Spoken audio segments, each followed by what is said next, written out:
So welcome to See It to Believe It, the power of numbers and elevating the profile of localization. So let's get started. Since I am originally from Florence, Italy, I figured that it would be really appropriate to start with a quote from one of the most enlightened scientists really in history. And actually one of my ancestors, Leonardo da Vinci. An ancestor just because he's from Florence area, really. Leonardo was really such a visionary that in Renaissance times he had already really envisioned the basic of a localization maturity model. In fact, we can see that he refers to three classes of people. The first one is people who can see, organizations at maturity level 4 and 5. People who see, but they need to be shown. Clearly, this is maturity level 1 through 3. And then people who don't see, so we're talking about negative stages. So in this presentation, we'll really focus on that middle group, so the people who can see if they are shown. And because those are probably the people that we can influence the most through relevant information, and through presenting them relevant information to help them understand and retain. Okay, just a few words about myself. I am a localization consultant. I work with companies in the early stages of their localization journey, so really we're talking about maturity level 1 through 3. I offer complete solutions to clients unless they have really specific needs, but normally I work on complete localization programs. And I work in a variety of industries. However, there's one industry that for localization I kind of specialize in, and that is the iGaming industry, with particular focus on sports betting. So when I'm talking about gaming here, this is not video games I'm talking about. This is online betting, which is, not as common, I guess. These are companies that are very data-driven, so their products are based on pretty sophisticated statistical models. So, they have data at the forefront of their business. However, when it comes to localization, most of their processes are still run through Excel worksheets. So you can see that I really have my work cut out for me, even in just convincing these people that they need my services. My localization journey started at the very beginning of my career. My first job out of college was for a company called Dragon Systems, a speech recognition company. And speech recognition products are really localized at the core, because they're really based on language. And so this was really a great introduction for me into the discipline of localization. After working at Dragon System, I went back to get an MBA, and after that I focused for about 10 years in international sales and marketing. So still focusing on international markets, but more on the sales and marketing side. And then about in 2010, I dove back fully into localization by managing a localization department for a sports book, and then eventually transitioned into consulting. And then there's a few fun facts and numbers about myself, but that's frankly a whole other presentation, so let's get going. So the main point of the session is really for localization departments to understand how numbers raise the visibility of our function in an organization. But why should we focus only on numbers when our discipline is really more about the humanities? And really, let's try to disassociate ourselves for a minute from our love of languages and cultures. Our goal here is to influence managers and executives, so in other words, decision makers. And in order to do that, we need to speak a language that they understand. And this is something that we can all relate to, speaking a language that somebody understands. And all decision makers, regardless of the area of responsibility, are fluent in the language of reporting. So I'm sure that in your lifetime or in your work, you have met people who are really intimidated with foreign languages. You probably hear things like, oh, I really wish I studied a foreign language when I was in school, or, well, I'm really not a language person. So when you talk to people outside of localization about these sort of things, they get really intimidated because you're trying to push them out of the comfort zone. At least that's how they perceive it. And you're trying to get them to talk about something that they really don't know much about. So by offering information about localization in the form of numbers or reports, you're really leveling the playing field. You're offering them an opportunity to understand what you're talking about and also have a conversation about it, have a discussion about it. Another characteristic of numbers is that they're really unbiased. So when presented in the right way, numbers can eliminate all the noise, really, and focus on the issue at hand. I put up here a powerful selfie, and what do I mean by that? Well, numbers and reports really give an instant picture of where an organization stands at any given time. Finally, don't you want to know? I mean, don't you want to know the impact that your work is having on the organization as a whole and not just on your quality metrics? So this is what we're trying to achieve. So in Italian, we have a saying, aggiungi un posto a tavola, and that really means that at the dinner table, there's always extra space for one more person, or maybe 10 more people. Well, when it comes to business, this is not really the case. You need to really earn the seat at that strategy table. Some functions are inherently included at the strategy table. We can think of sales and marketing usually, IT, even finance. But normally, you don't expect localization to be part of that group, especially if all we do is focus on our internal processes. So by formulating and bringing to the table a localization value proposition, what you're doing is that you're demonstrating that you actually belong to at that strategy table. You're showing that you have strategic thinking, tactical planning, and overall leadership skills. Okay. So let's look at why we should really actually bother going through this exercise. Okay, so really through business reporting, what you want to do is show the impact, the real impact that localization has on the business in terms of revenue, in terms of market share, in terms of profit, basically any dimension that an organization uses to, in terms of performance. And we want to place localization at a strategic level and enable decision making or informed decision making about global markets. At the tactical level, we want to use relevant business reporting about specific markets to facilitate the implementation of specific business activities or campaigns in those local markets. So it's educational as well.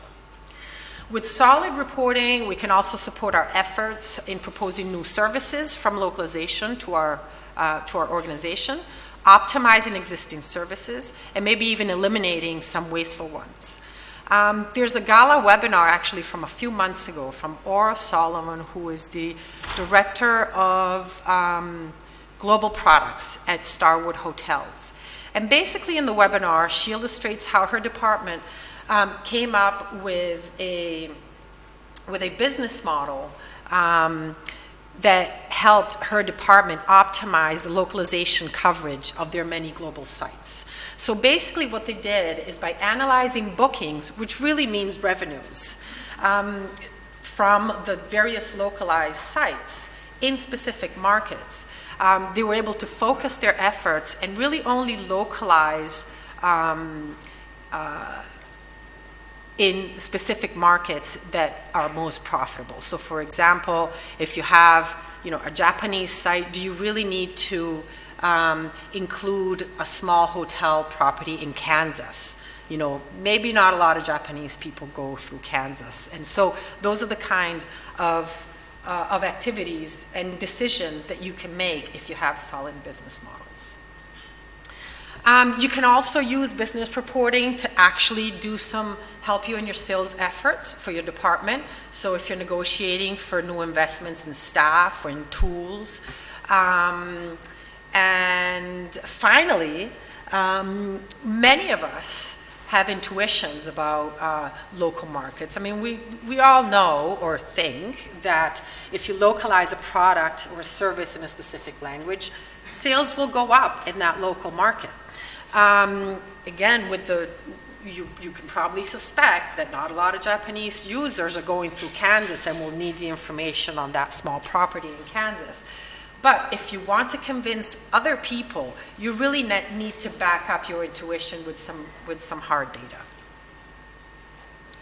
So we keep talking about reports and data, so let's start looking specifically about what data we want to work with. There are two categories of data that we really work with. The first one is production data. This is internal data, internal to localization. Right? So this is the data that we are most comfortable compiling and analyzing and reporting on. So we're talking about volume, so word count, cost, turnaround times, and quality. On the other hand, we have business data. This data is external to localization, not to the organization as a whole. But this is data that the organization or other departments or specific campaigns actually take into consideration. All these types of data can actually be broken down to the local level, so the local market or language. And when considering business data, we need to be aware of an organization's KPIs, and I'll talk about this more shortly. So let's start from the production data. So this is, I said, internal data, more like self-analysis, right? This is the data that helps us assess our operations and optimize it. So here we focus on, as we said before, increasing volume or word count, decreasing turnaround times, decreasing costs, so getting cost savings, and quality metrics, which is a whole universe in its own right. So, excuse me, most localization departments have designed reports around these metrics, and these are crucial in allowing us to really perfect our operations. When we share this with management, this production data highlights the efficiency gains of our department, but it doesn't necessarily reveal the value that we bring to the organization. And then there's another major problem with looking inward. These are some of the reactions that you will get from people when you present them with your production data. And I mean, show of hands. Tell me I'm not the only one who's seen this happening when you're talking about quality metrics and turnaround times. Exactly. So we all know what we're talking about. So we need something a little sexier, a little more interesting, something that other people will actually relate to.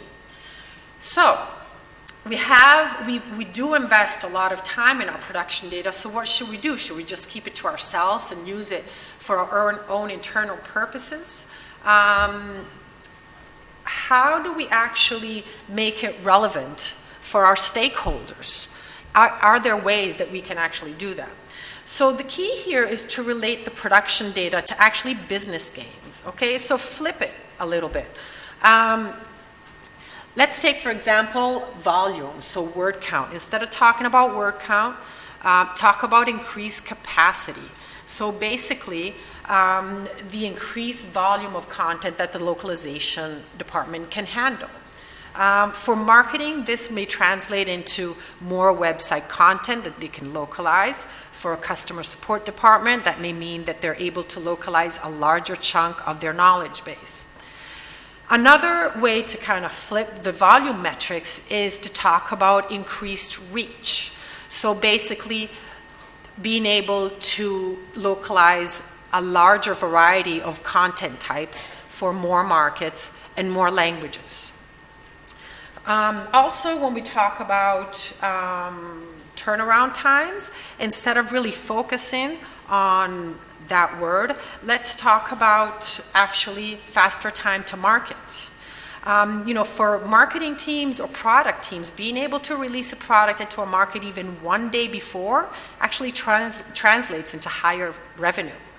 And actually for some industries, for example, the tech industry, early entry into a market is actually a huge competitive advantage. So if you talk to them in those terms, they will really be interested. Also, instead of showing your metrics in isolation, maybe plot them together and show how gains can be achieved over time. So for example, if you plot on the same graph the increase of volume that you process over time, and also the cost savings that you're achieving over time because of all your TMs and all of that, it really makes a great impact to show the kind of exponential gains that you can achieve. And you can take it one step further. You can actually offer projections and capacity increase. So how much content will I be able to process in the next quarter? And same thing goes for turnaround times. So time to market. How fast can I get this localized product into the local market?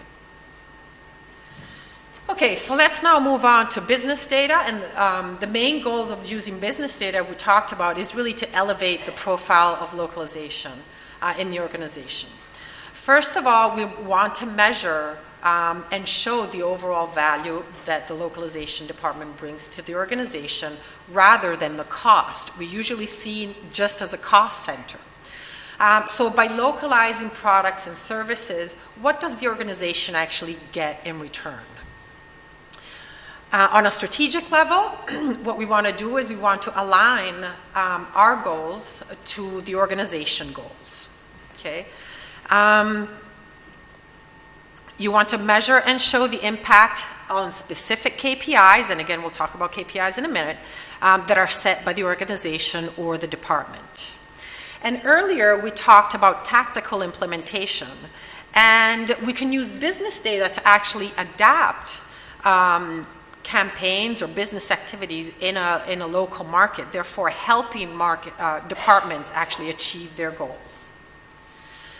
Okay, so what are these KPIs? I mean, I have my favorite explanation for the acronym, which is keep people interested. But in reality, KPI really stands for key performance indicators. And KPI is basically a quantifiable measure that can be used to determine how well a company is meeting these goals. KPIs are not all business metrics. KPIs are those specific metrics that an organization has identified as directly affecting the performance, performance toward the attainment of goals. There are no general KPIs. KPIs are specific to an organization. There are three types of KPIs: organizational KPIs, department KPIs, and individual KPIs. So these can be for a specific campaign or maybe even individual resources, like even human resources. So as localization is a supporting function in the organization, you really have to try to align your KPIs to each one of these categories: organization, department, and individual. First of all, you have to start by, do you actually know what your company's KPIs are? Sometimes you really don't, and you need to find out. Without knowing what your company's KPIs are, you're really operating in isolation, disconnected really from the rest of the organization. There are some mature organizations actually that require that when a localization request is submitted, that request actually includes which KPIs this project is actually affecting. For example, Akamai, which is a high-tech company in Cambridge, is actually at this level of maturity that they can actually request or require that their requesters tell them what KPIs they're actually impacting by localizing what they're trying to localize. Okay, here's some examples of KPIs. So organization KPIs, we have increased revenue, market share. When you get to the localization level, break it down by language or market. Marketing KPIs, this is the department that probably looks at KPIs a little more closely. So we're talking about maybe increased web traffic, conversion, lifetime value of a customer, which is an important KPI for marketing. break it down for your local customer, your local market. Product sales for the product team, time to market, very important.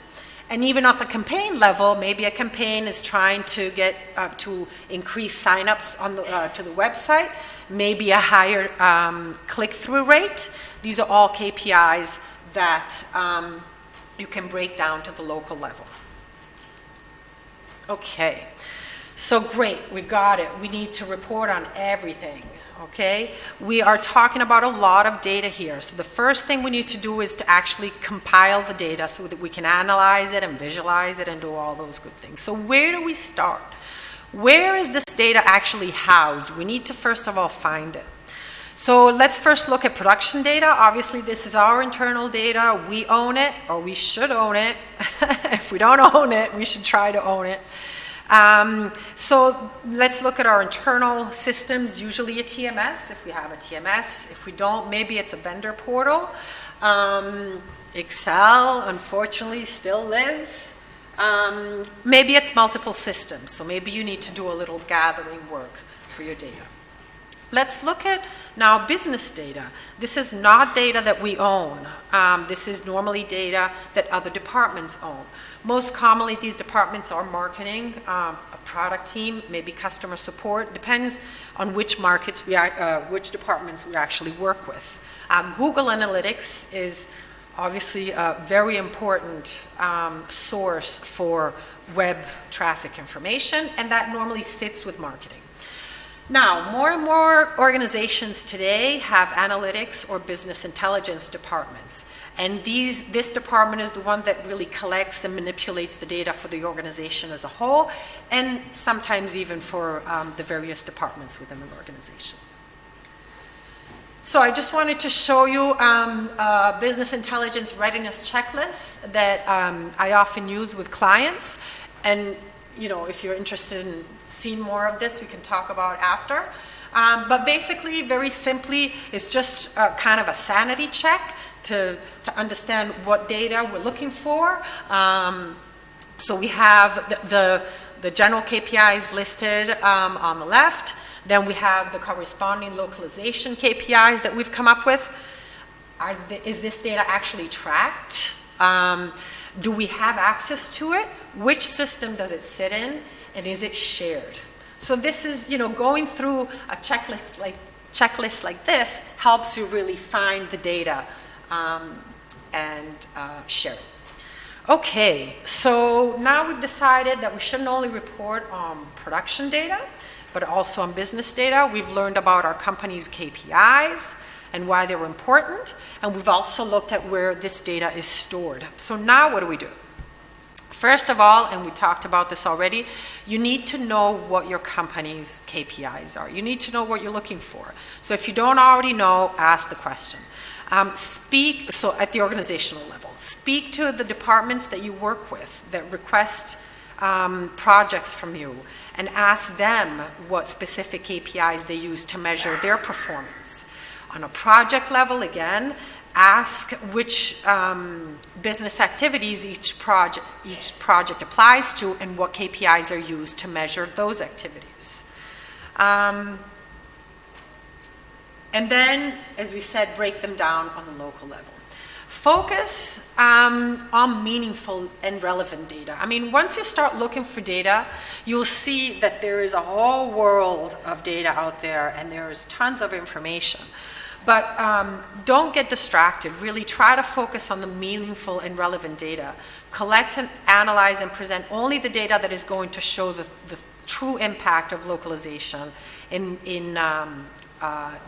localization has on KPIs. So for example, don't look at general website traffic for a local site if you really want to know how effective that local site is in converting from visitors to customers. So look at conversion data, obviously. Don't focus on just general website traffic. So those are some of the things that you need to be aware of. It is important also to focus on growth and trends. So in order to do this, you have to track your data over time. And you need to really be aware of data cycles. So for example, When working with sports books,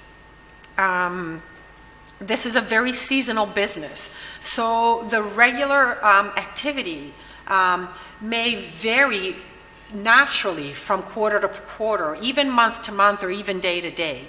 So when you're looking at data, you really want to analyze it over a whole year, maybe even 2 years, so that you can eliminate spikes for special events like the World Cup or the Olympic Games, okay? For some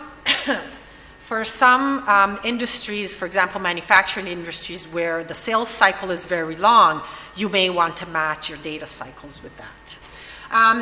Just like we do with our production data, you need to revisit and update that data. KPIs also evolve over time, and therefore you need to be aware if your company is actually changing. Enlist the support of other company services. I mean, one of the biggest issues that we have in localization is that we don't have the time to do everything. We don't even have the time to really look at our processes in detail. Also, we usually need to be experts in a lot of things outside of localization, and now we're expected to also be business analysts. Don't go it alone. My advice to you is really reach out for other departments in your organization. They're actually the experts already, so they can really help you understand. Reach out to your business intelligence department. They're the ones who collect and manipulate the data. They can help you understand what you need to look for. And many times they'll actually manipulate the data for you, so they'll actually do a lot of the work for you. Marketing is another department that looks at data quite a bit, so use them to educate yourself.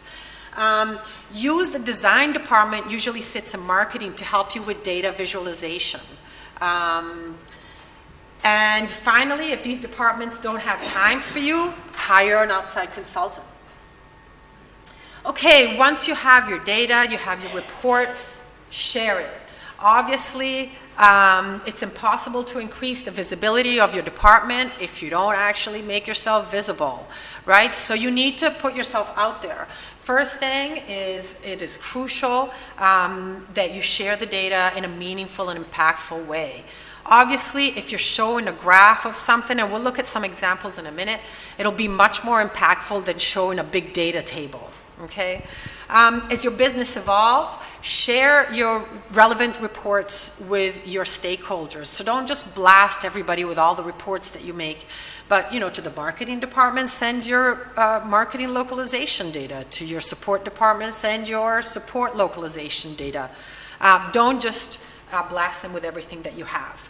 Create localization reports repositories somewhere on your wiki or on your intranet and make it accessible to everybody. Make sure you advertise the existence of this repository. Be a little more proactive. Create some customer profiles by market or language so that you're actually helping other departments understand what who their target customer is. And finally, give the power back to the individual. Create some localization dashboards that anybody in the organization can go to and get data out of and manipulate themselves, so they don't always have to come to you. So let's briefly look at some examples. Data visualization. Okay, the first part is obviously a data table. There's a lot of information there. This was a project where we were focusing actually on the sign-up funnel for a specific site. So there's a lot of data up there, but we don't really need to look at all the data in the table. What we really want to focus on is the sign-up completion success rate. So if you plot it this way, with each local site is a bar, and the red line in the middle is actually your average success rate, you can immediately tell which ones are your problem local sites. Let's look at customer profiles very quickly. Data source is the first thing you have to look for. So where does the data come from? In this case, we're looking at betting activity. That data resides with Sportsbook. So we're looking at book volume, active customers, top sports, etc. Google Analytics, again, that resides in marketing. So all our web traffic. CRM, which is our customer relation management systems. Marketing as well, and this will give you some demographics information.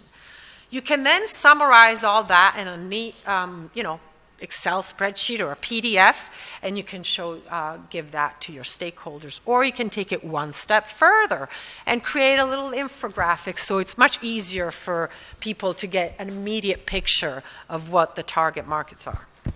The target customers are. Okay, here's an example of a localization dashboard.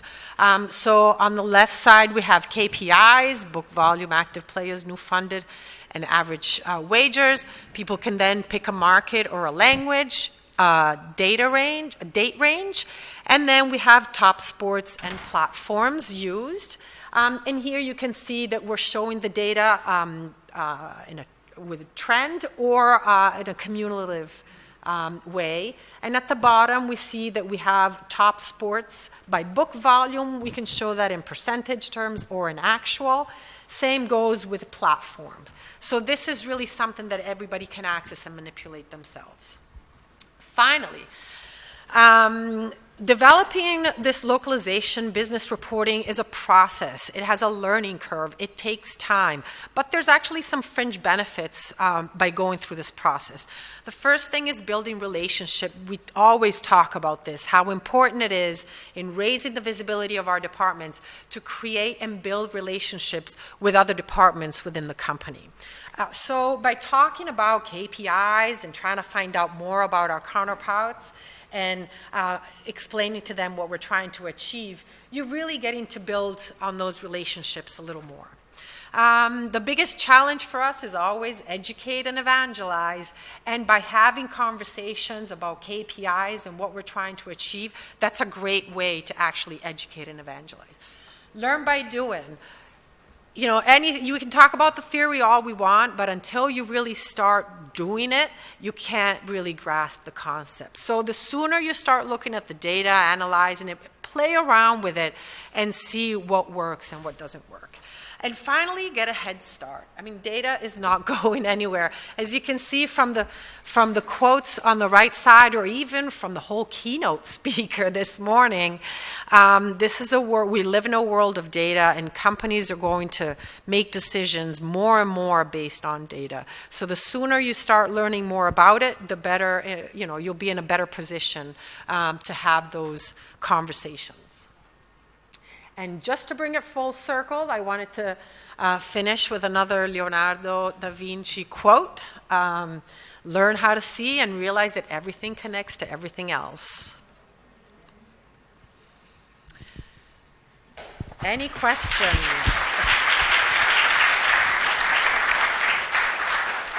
Thank you so much. We can only fit in a couple of questions, so please make sure that they count. I went over time. I'll get there eventually. It's like someone hates me here. Yeah, but then we don't have you in the recording and we don't have you in the live stream, which is undesired. Thank you. Thank you very much. Thank you, Alessandra. It was a very interesting presentation. My name is Konstantin Dranch, and I've been also working a little bit on the data-driven topic. What do you think? All the solutions to implement data tracking in-house are DUI. You have on one side the TMS, which gives you the cost data, and on the other side you have the CRM or GA, which gives you sales data. And until you combine them, it doesn't make sense for the business. Do you think in the future there'll be some kind of integrations or pre-built templates for companies to make it easier? Is there a market for this kind of tool? I have a couple of questions more, so I'll just continue. Okay, so I think the question was, there's lots of reporting systems and organizations, but they're all kind of disconnected. There's no connection between them, so you have to kind of gather data from different systems, and you don't have them all in one place if there is a market for a tool of this kind.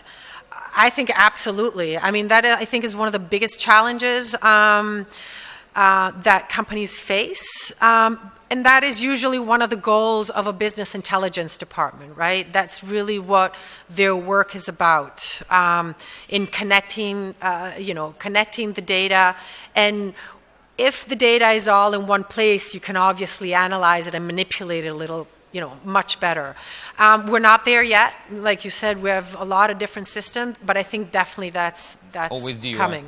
And one more question. So the globalization teams I've spoken to so far on this subject, they can prepare a big report like this, use Excel, PowerPoint, but they don't always track the data on day-to-day basis, and furthermore, they don't want to be trapped by metrics. So if it goes down, someone wouldn't hold them responsible for it too much. What really works is that the companies create some automation rules based on the data. So if any KPI or metric goes down or too much up, a rule will fire, and something will happen in the system. For example, if it becomes feasible to localize a page, it goes to a translation process automatically. How many companies that you work with already implement this automation? Don't you really process data manually every day, but have the robots do it for them? Thanks. But have the, I didn't get the last part. Well, I think that's a good point. That's really challenging. I don't know a lot of organizations that are that far ahead, where they have automated, some basically reactions to when data dips below or above a certain point. What I can say is that in cases where departments are maybe worried about reporting on their data because of these dips, that's why you want to look at data over time. Right, so maybe look at the data on in a snapshot basis just for your internal processes, so that you can optimize. But maybe when you're actually advertising your data to the outside world, show the trend, so that you see that maybe there was a dip, but we were able to catch it in time because we're data proficient, and and do something about it, so that that you show how you actually went about dealing with issues that were identified through data. Thank you so much. Unfortunately, we're out of time, but I'm sure that you can find Alex outside and just bombard her with questions. Thank you, everyone. Thank you, Alex.